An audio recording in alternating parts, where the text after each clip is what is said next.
Okay, so just finishing off some behind-the-scenes information today associated with the classic Doctor Who serial The Web of Fear. The Yeti appear again briefly in the television story The Five Doctors and the novel Downtime. The Great Intelligence next appears in The Snowmen, which is a prequel to this story. In it, the 11th Doctor shows the Great Intelligence a lunchbox of a map of the London Underground in 1967 and calls the Underground a key strategic weakness in metropolitan living. To date, this marks the longest interval between consecutive appearances by a character or alien race in the franchise's history. I believe that's due to the writers of this serial, the creator of the Great Intelligence / the Yeti, Haisman and Lincoln. They own the rights to those characters, and when they left the series, they weren't allowed to use them after the Doctor Who stuff. Anyway, the attack at Holborn and the events that lead the Doctor and Lethbridge Stewart meeting are dramatised in the short story The Ambush, which serves as a prelude to the Lethbridge Stewart series of novels that take place only weeks after The Web of Fear. Ralph Watson, who played Knight, kept one of the Yeti models from this story. A poster for the film In the Heat of the Night, I did notice that, is seen on the wall of one of the tube stations in episode 6, though to avoid product placement, the title Blockbusters was substituted. I did kind of wonder why that was the case. That's fascinating.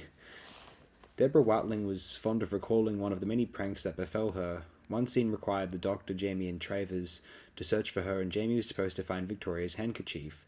For one take, Fraser Hines picked up a pair of knickers and said, "These are Victoria's, she must have gone this way."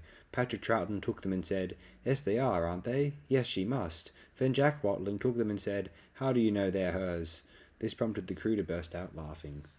This would be the final serial in which 35mm film would be used for location filming. Starting with the next story, 16mm film would be used instead. Several props were reused from The Abominable Snowman, including control spheres and model Yeti. Harold Chorley was originally a Member of Parliament who was accompanying Colonel Lethbridge Stewart on a fact-finding mission.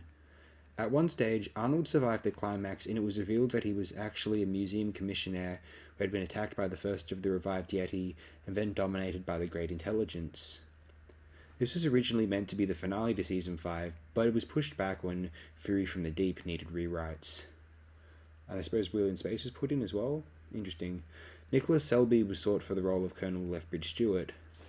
The Yeti were redesigned for their reappearance, partially because the original costumes had deteriorated in storage, and partially because Douglas Camfield felt that they lacked menace. Interesting.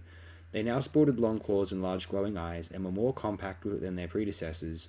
Brian Hodgson developed a roar for the once silent creatures. One original Yeti appears as a model in Silverstein's collection. In Colonel Lethbridge Stewart's first scene, Maurice Brooks doubled for Nicholas Courtney to avoid having to hire the actor for an extra week. I think there we go. Alright, I think we'll conclude it here for now. Enjoy this visual. This Battle of the Yeti is peak classic Doctor Who. I'm so grateful this was recovered in 2013. Imagine only knowing this from reconstructions. That would be devastating. We ought to be praying to the good God of ours every day, whichever your God is. Pray to them every day if you're a Doctor Who fan, that this was recovered. Thanks again, good dear friends. Appreciate it very, very immensely.